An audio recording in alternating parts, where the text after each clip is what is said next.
From the heart.org, Medscape Cardiology, this is the Bob Harrington Show. Dr. Robert Harrington is the Stephen and Suzanne Weiss Dean of Weill Cornell Medicine and Provost for Medical Affairs of Cornell University. This podcast is intended for healthcare professionals only. Any views expressed are the presenter's own and do not necessarily reflect the views of WebMD or Medscape. Hi, I'm Bob Harrington from Weill Cornell Medicine in New York City, and I'm here at the London European Society of Cardiology meetings at the heart.org and Medscape Cardiology booth, using the meetings as an opportunity to meet with friends and colleagues and get them to talk about some recent things that they've been writing about. Today, I'm joined by a good friend and colleague, Dr. Dhruv Kazi from Beth Israel Deaconess in Boston. Thanks for joining us. Thank you for having me. Kazi is Associate Professor of Medicine at Harvard Medical School. He's also the Associate Director of the Smith Center, which is an outcomes research center at the Beth Israel Deaconess. So thanks for joining us. Excited to be here. So the topic I think you know that I want to discuss is a really important paper. So there's two papers. They're part of the AHA's 100th anniversary celebration, if you will. Many of the papers look back about where science taken us. The other author, Karen Joy Maddox, you're looking forward. Yes. They're about the burden of cardiovascular disease in 2050. One paper really focused on what I would call the clinical issues and the public policy, public health issues. Yours is focused on the economics. Yes. Good description? Perfect. Tell us what you and Karen and the other writers set out to do. What were you asked to do? Well, as you know, the American Heart Association is entering its second century, and part of this was an exercise to say, where will the country be in 2050, which is a long enough time horizon for us to start planning for the future.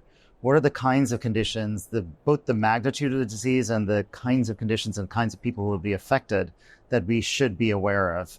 And so we looked back and said, if prior trends remain the same, where will we be in 2050, accounting for changes in demographics, changes in the composition of the population, and knowing that some of the cardiovascular risk factors are getting worse? Yeah, and for me, what was really striking is that 2050, when I first saw the title, I thought, wow, that's a long way away. But then as I started reading it, I said, this is not so far away if we're going to make a difference. Absolutely. It might take us 25 years to make a difference. Yeah, especially if we set ourselves ambitious goals, we're going to have to dig deep. Business as usual is not going to get us there. No, I mean, business as usual. I mean, what I think has happened is we've spent so much time taking care of acute illness. Yeah. Case fatality rates are fantastic. I mean, I was making the comment yesterday to a colleague, when I was an intern, the 30-day death rate from acute myocardial infarction was about 20%. Oh, wow. Now it's 5%. Yeah. I mean, that's a big difference in a career. There are fundamental trends. So the decline in case fatalities is a really positive development, and I would hope that going forward that would continue. But those are risk-adjusted death rates. Right. And what is happening is that risk is going up. And so this is a function of the fact that the U.S. population is aging. 2030 will be the first year that all the baby boomers will be over the age of 65. By the mid-2030s, we'll have more adults over the age of 65 than kids. That aging of the population is going to increase risk. The second is, and this is a positive development, we are a more diverse population, but the populations that are minoritized have higher cardiovascular risk for a variety of reasons. And so as the population of Asian Americans increases and doubles, in fact, population of Hispanic Americans doubles, we're going to see an increase in risk related to cardiovascular disease. And then the third is, over the last decade, there are some risk factors that are going in the wrong direction. Yeah, let's talk about that, because that's humbling. Yeah. Despite all the work, I'm involved, as you know, with the American Heart Association, as are you. Despite all the work on Life Simple 7 and now Life's Essential 8, we still got some issues, serious issues. Yeah, and then the big ones that come to mind are hypertension, diabetes, and obesity, all of which are trending in the wrong direction. So hypertension, we were gaining traction, and then over the last decade, we've slipped again. So as you know, national blood pressure control rates have declined in many populations. And rather substantially. It's substantially so, which has implications in particular for stroke rates in the future and stroke rates in young adults in the future.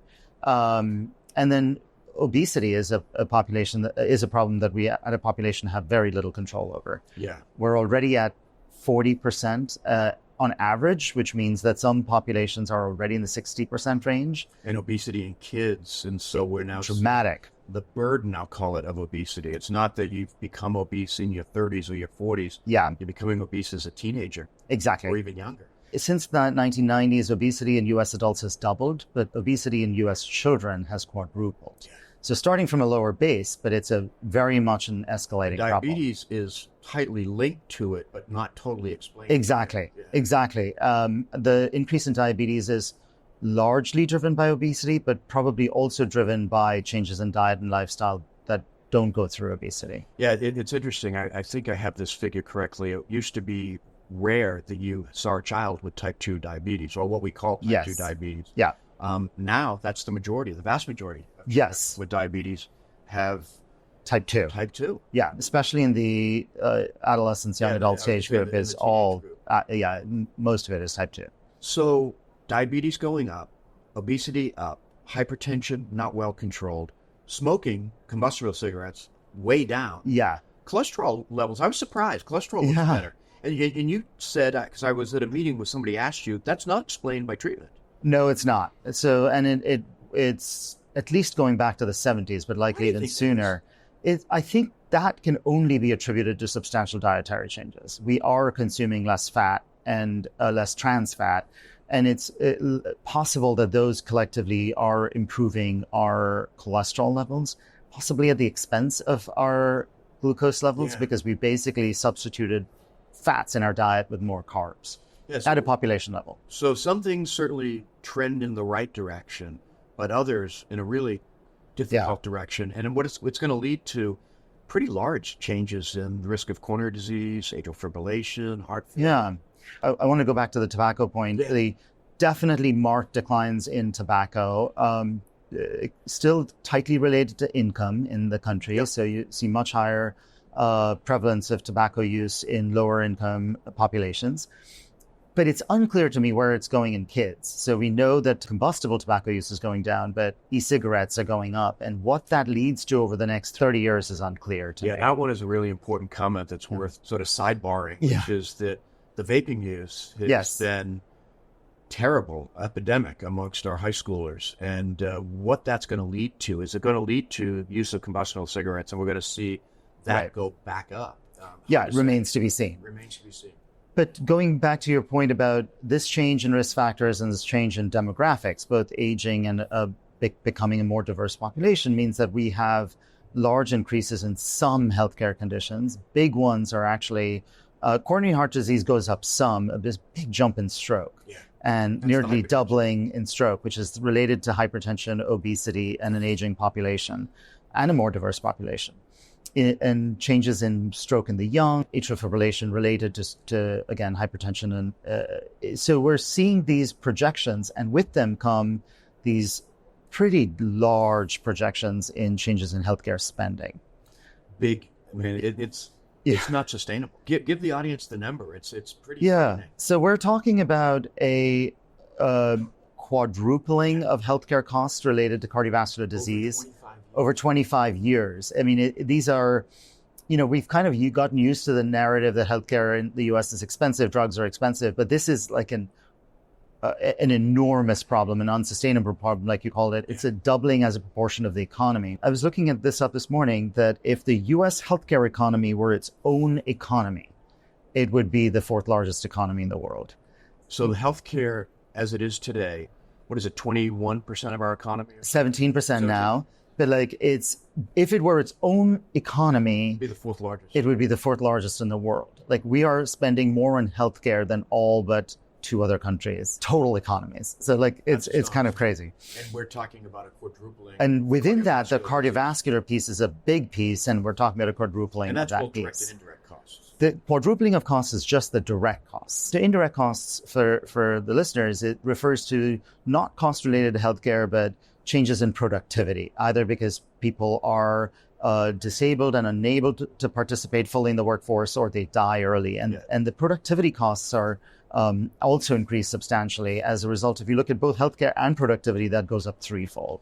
So these are very large changes. So let's now get to what can we do about it? Yes. Because I made the comment to you when I first read the papers, I was very depressed.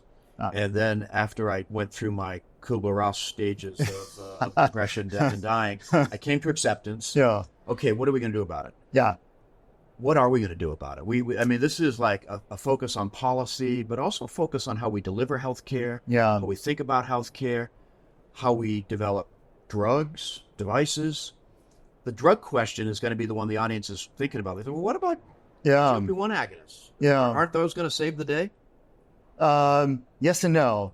I'll say that early in my career, I used to be very attracted to simple solutions to complex problems. And I've come to realize that simple solutions are elegant, attractive, and wrong. We're dealing with a very complex issue, and I think we're going to need a multi-pronged approach. And the way I think about it is there is a group of people who are very high risk today. How do we help those individuals?